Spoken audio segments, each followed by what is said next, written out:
Cata Eventos, um podcast sobre o que acontece ao ensino de história.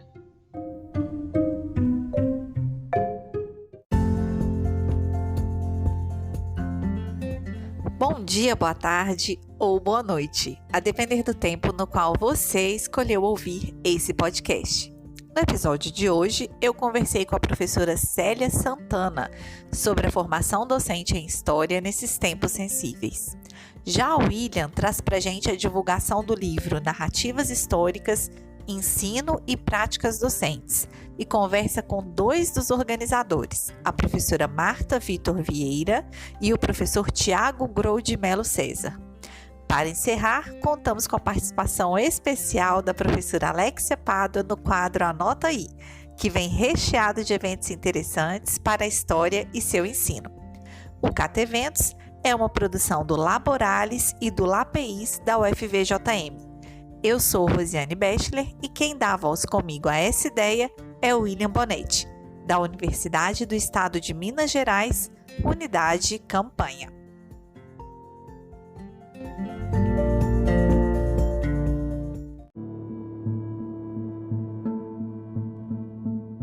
Tá na mídia. Gente, eu vou confessar aqui que essa semana o nosso quadro querido quase não sai. E não é por falta de acontecimentos nas mídias não, viu? Pelo contrário, é pelo excesso deles. São tantas as coisas acontecendo em um atravessamento de tempos e pautas que dessa vez foi difícil organizar as ideias para trazê-las aqui. Mas como diz o velho jargão, a gente é brasileiro e não desiste nunca. Então eu convidei a professora Célia Santana, da UNEB, para dividir um pouco com a gente as angústias que atravessam não apenas a sala de aula da educação básica, mas também nossos fazeres como formadores de professoras e professores de história nesses tempos sensíveis. Escuta só o que a Célia traz para a gente.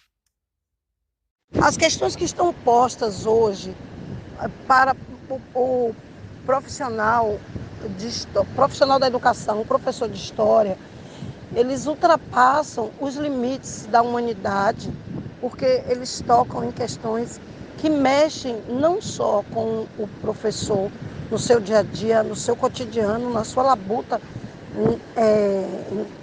do seu espaço privado, mas também porque essas labutas e esses desafios impostos ao professor também estão circunscritos no cotidiano dos estudantes.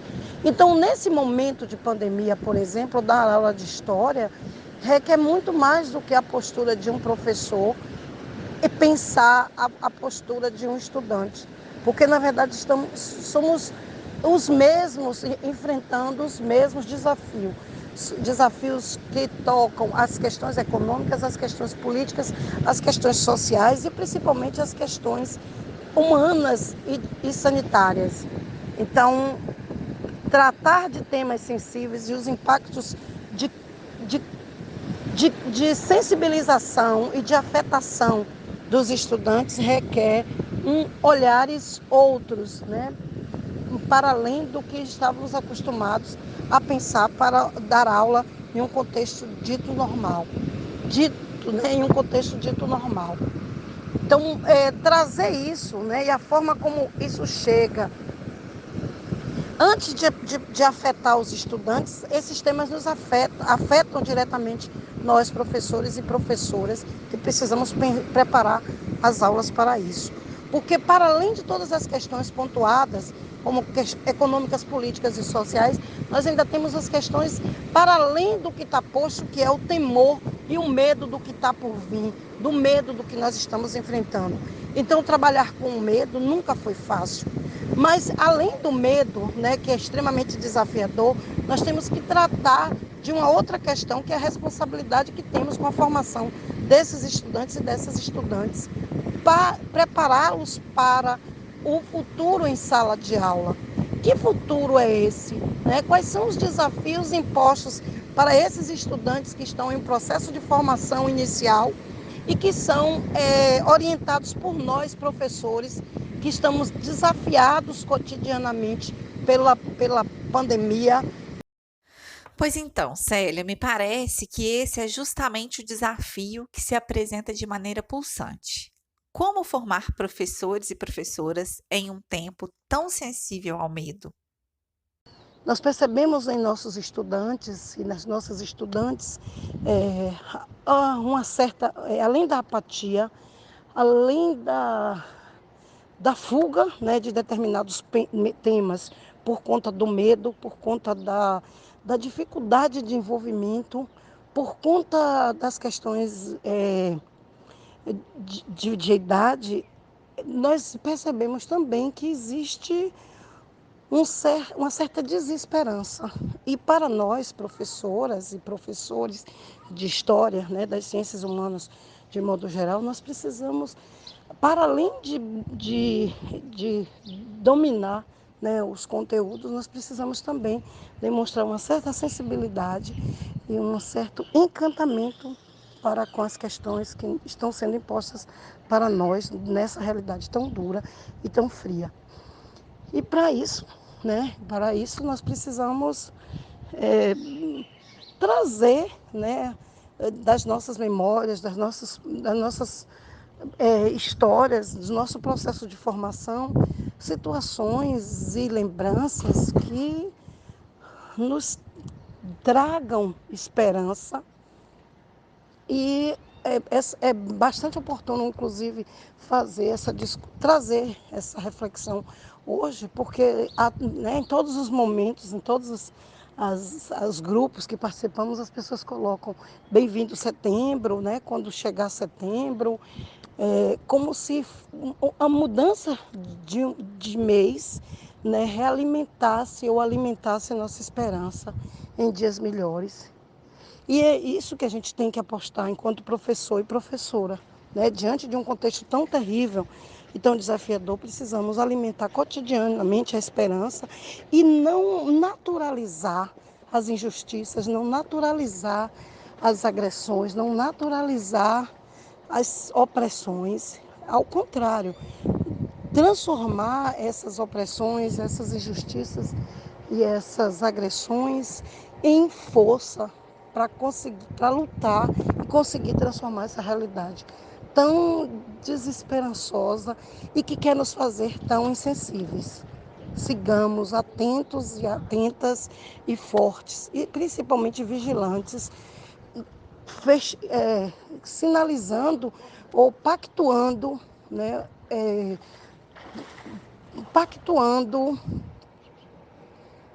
um- uma, uma pactuando que, enquanto professores e professores, precisamos denunciar as injustiças, as opressões, as agressões e, principalmente, fortalecer a cada dia a nossa luta, não só entre nós, mas principalmente semeando a esperança, semeando. É isso, professora Célia. A esperança tem sido nossa maior resistência a esses tempos. Nas palavras de Paulo Freire, aspas, a esperança é um condimento indispensável à experiência histórica. Sem ela, não haveria história, mas puro determinismo. Só há história onde há tempo problematizado e não pré-dado.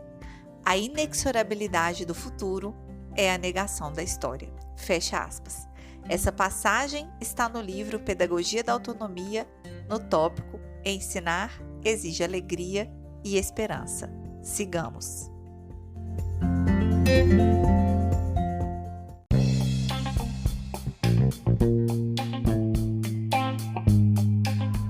Esse é para salvar. O ensino de história, enquanto campo investigativo, tem passado por um processo de ampliação em suas questões, problemáticas e temas. Além disso, nós observamos que as produções acontecem em diferentes regiões do país, demonstrando o grande interesse de novos pesquisadores e daqueles que já possuem uma trajetória nessa área. Eu conversei com a professora Marta Victor Vieira e o professor Tiago Grou de Melo César, ambos docentes da Universidade Federal do Tocantins, sobre a obra que eles organizaram com o título Narrativas Históricas, Ensino e Práticas Docentes publicadas neste ano de 2021. Acompanhe conosco esse bate-papo. Professor Tiago, conta pra gente como surgiu a ideia da organização do livro e como que vocês chegaram a essa temática geral da obra. Olá. Para responder essa questão, eu começo pelo final dela. É como se chegou à temática da obra. A temática da obra, o processo é um processo longo para chegar a ela, à medida em que ela é resultado aí de um processo, posso dizer, mais ou menos 3 anos de discussões internas dentro do curso de História de Araguaína, que tem voltado seu olhar para a formação de professores, né, de história. E foi a partir dessas discussões, desses debates internos e também debates em outros momentos, que nós pensamos e chegamos a essa temática da obra, que visa privilegiar aí um olhar sobre a história e as práticas dos professores de história, no sentido mais amplo, sobre a própria história, né? E, portanto, aí a ideia do livro, que não é uma ideia tão nova, à medida em que nós vimos organizando em outros eventos, né? Porque esse livro ele é resultado na nossa 8ª semana de história, né? Nossa 8ª semana de história, do 4º encontro do mestrado profissional em ensino de história de Araguaína, né? E nas outras edições nós vimos já também produzindo livros, né, ou coletâneas, com os resultados dessas discussões travadas nessas semanas, mas nessa semana, nessa obra, no caso, se diferencia também, porque nós resolvemos privilegiar e dar protagonismo também aos alunos da graduação. As obras anteriores, a gente sempre convidava os professores que participaram do evento a colaborarem, os alunos do mestrado profissional de História ou do mestrado interdisciplinar que nós temos aqui, a contribuírem, mas nunca chamávamos os alunos da graduação. E nessa obra nós contamos com os alunos da graduação, com muitos alunos da graduação, escrevendo em conjunto com seus orientadores, nesse processo que é parte do ofício do historiador, processo de pesquisa, de escrita, de divulgação da pesquisa. Então, a ideia de organizar esse livro, ela é uma ideia que vem sendo maturada ao tempo e que se renova nesse momento pela inserção, né, dos alunos da graduação e pela participação de outros professores de história que não estiveram conosco na Semana de História, mas que puderam contribuir com seu conhecimento, partilhando o seu saber histórico para o nosso livro, né, para a nossa obra. Então, assim nós procuramos reunir pessoas, né, não somente da UFT de Araguaína, mas também de outras universidades que participaram do evento, também que não participaram do evento, para ajudar nesse processo de pensar a história, de pensar o ensino de história, as práticas de história e a própria construção das narrativas históricas. E desse modo, então, a gente organizou e preparou essa coletânea para vocês. Professora Marta, no processo de elaboração do livro, quais foram os desafios e também os aprendizados desse processo que você pode nos destacar? Olá, em primeiro lugar gostaria de cumprimentar os ouvintes e agradecer o convite para participar desse podcast para falar da coletânea Narrativas Históricas, Ensino e Práticas Docentes, da qual eu sou uma das organizadoras. Foi uma grata satisfação poder dar publicidade a essa obra coletiva, que foi muito desafiadora, porque contou com a participação de vários autores e autoras de diferentes formações, entre os quais estão também professores universitários de diferentes cursos de universidades, estudantes de graduação e da pós-graduação, sobretudo do Prof. História.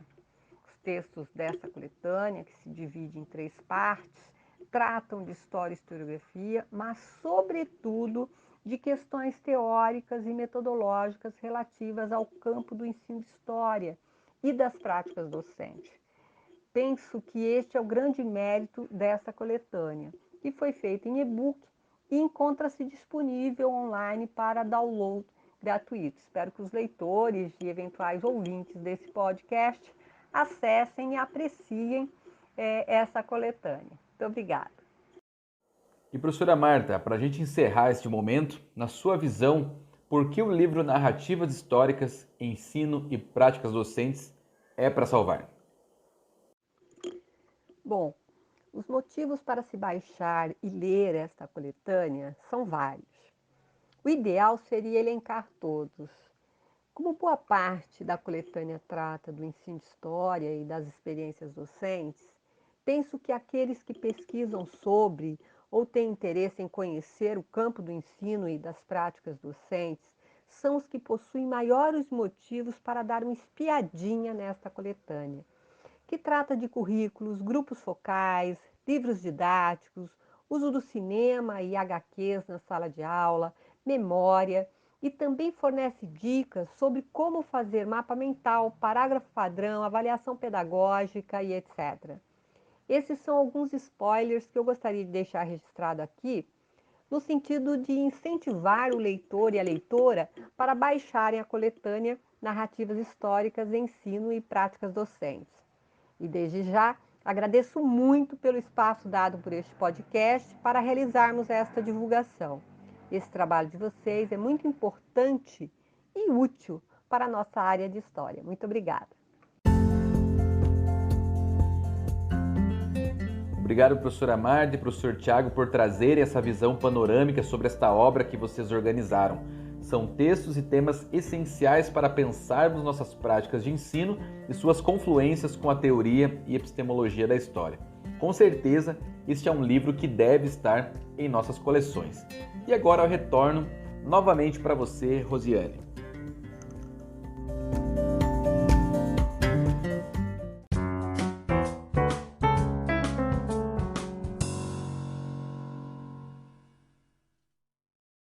E não é que eu fiquei com essa árdua tarefa de selecionar e organizar os eventos de novo.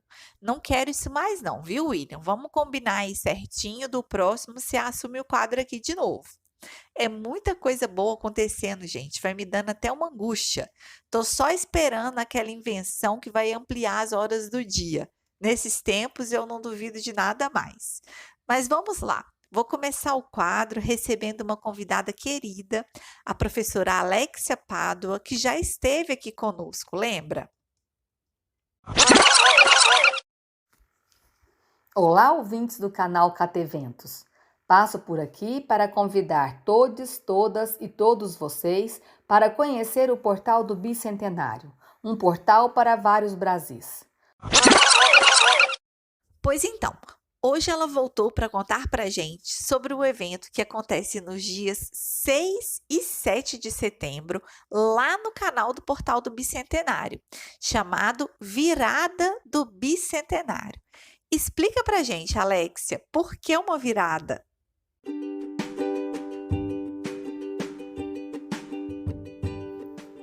Oi, Rosiane. Olá, ouvintes do Cateventos.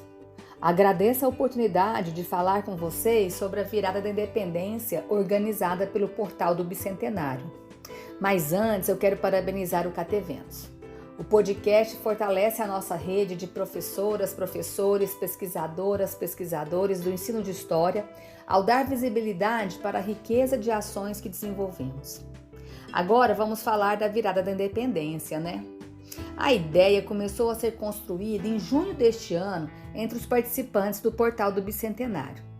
Organizar uma programação de 24 horas que acabou virando 26 horas foi ousado, desafiador, mas também gratificante. Conseguimos, em uma ação coletiva de pessoas de diferentes lugares do Brasil, construir uma maratona de atividades online que vai das 20 horas do dia 6 de setembro até as 22 horas do dia 7 de setembro. A ideia da virada tem vários sentidos. Virar a noite e o dia discutindo nossas lutas por independências em várias dimensões, temporalidades e espaços. Virar no sentido de pensar possibilidades de mudanças no atual contexto de retrocesso de tantas liberdades conquistadas. Virar no sentido de romper com a história única da independência do Brasil enquanto processo que se deu apenas no eixo Rio-São Paulo. Na programação da virada, pretendemos apresentar uma amostra do que já começamos a produzir no portal para mobilizar mais pessoas para participar conosco dessa construção coletiva que começou em meados de 2020 e pretende ir além do 7 de setembro de 2022, quando o bicentenário será comemorado. Para além de problematizar os já conhecidos eventos de 1822, queremos conversar e refletir sobre trajetórias de atores e projetos sociais, comemorações que constituíram os 200 anos de independência e lutas por liberdade no Brasil, suas relações com nossa América, sua presença e ausência na educação básica. Vamos virar a noite e o dia, proseando sobre independências na música, cinema, literatura, artes plásticas, manifestações culturais populares, lutas por liberdades nas mídias, movimentos sindicais e populares, etnomatemática, ensino de história, escola, independências na América Latina, memórias sobre festejos do 7 de setembro, comemoração dos 150 anos de independência em plena ditadura militar, inclusão, educação no campo, patrimônio histórico e cultural, ciências, saúde. Teremos mulheres, indígenas, ciganas e ciganos, negras e negros debatendo suas independências. Vai ser muito bom.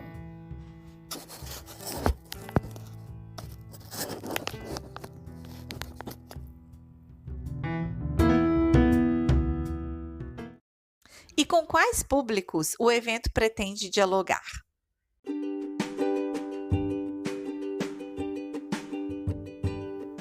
Nossa programação é bem variada para gerar trocas entre diferentes públicos e mobilizá-los para participar da construção do Portal do Bicentenário conosco. E um destaque importante: prezamos pela acessibilidade para pessoas com deficiência auditiva e visual. Nossas atividades terão intérprete de Libras e autodescrição. Desejamos dialogar com professoras e professores, pesquisadoras e pesquisadores da educação básica e ensino superior, não só da área de história não, mas de todas as áreas de conhecimento. O portal é uma proposta multidisciplinar, interdisciplinar e transdisciplinar, que busca construir articulações entre os saberes produzidos no âmbito das universidades e centros de pesquisa, aqueles produzidos na educação básica e também pelos povos tradicionais e pelos movimentos sociais e coletivos democráticos. Os materiais que já compõem e virão a compor o portal têm como foco a educação básica, mas para sua produção é importante dialogar com esses múltiplos agentes sociais e seus saberes. Assim, contamos com a participação de todas, todos e todos na virada e na elaboração de materiais para o portal. No site que será lançado na virada, vocês encontrarão orientações sobre como participar. As atividades que fazem parte da virada ficarão disponíveis depois no nosso canal YouTube. Mas bom mesmo é participar ao vivo, interagindo no chat com diferentes pessoas de diferentes lugares. Então, convidamos todo mundo a acompanhar nossa programação por meio de nossas mídias sociais no Instagram, Facebook, Twitter e YouTube. Procurem por Portal do Bicentenário que vocês nos encontram.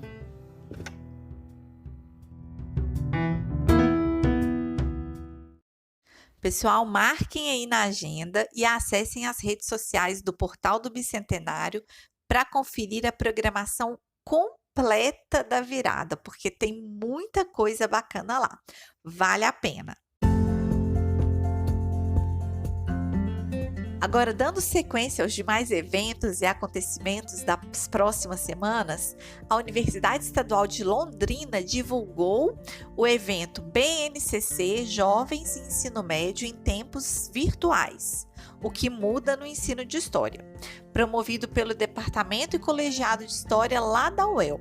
Os debates serão realizados nos dias 14 e 15 de setembro e transmitidos ao vivo pelo canal do Colegiado de História da UEL lá no YouTube. Agora essa aqui, é utilidade pública, hein? Está aberto o edital de seleção do Prof. História 2022. Vamos espalhar aos 4 ventos a oportunidade desse mestrado profissional em rede na área do ensino de História. O link para o acesso ao edital de inscrição está na descrição deste podcast. Mas você também pode dar um Google aí em Prof. História 2022, que as informações vão aparecer. Por falar em Prof. História, estão abertas as inscrições para o Seminário Nacional Diálogos da História Ensinada, organizado lá pela Universidade Regional do Cariri. O evento acontece entre os dias 20 e 24 de setembro e as inscrições estão abertas até o dia 13. Mais informações é só acessar o Instagram @profhistoriaurca. Essa semana, o grupo de pesquisa Oficinas da História inaugurou seus canais nas redes sociais. Instagram, YouTube, podcast contam agora com a divulgação das produções e debates realizados nas diferentes temáticas pelas quais transitam esses pesquisadores e pesquisadoras do ensino de história. Imperdível também, né? Voltando lá para o Instagram, a Ampuacre divulgou chamada para o dossiê Fronteiras Multissituadas, Fronteiras Epistemológicas e Fronteiras no Ensino de História. Que tema, hein, meus companheiros e companheiras? Prazo de submissão encerra dia 30 de setembro. Dá uma conferida lá no Insta da Ampuacre. Para fechar a edição de hoje, eu conto para vocês que o Laboratório de Estudos e Pesquisas em História da Federal do Rio de Janeiro está com inscrições abertas para o curso de extensão Paulo Freire e o Pensamento Decolonial. São só 50 vagas, hein, gente? Digo, 49, porque eu já garanti a minha. E o curso acontece entre os dias 29 de setembro e 27 de outubro. O link para o formulário vou deixar aqui na descrição do podcast também. Por hoje é isso. Encerro desejando esperança, leveza, coragem e sanidade para o feriado que se aproxima. Se cuidem e cuidem dos seus. Até o próximo episódio.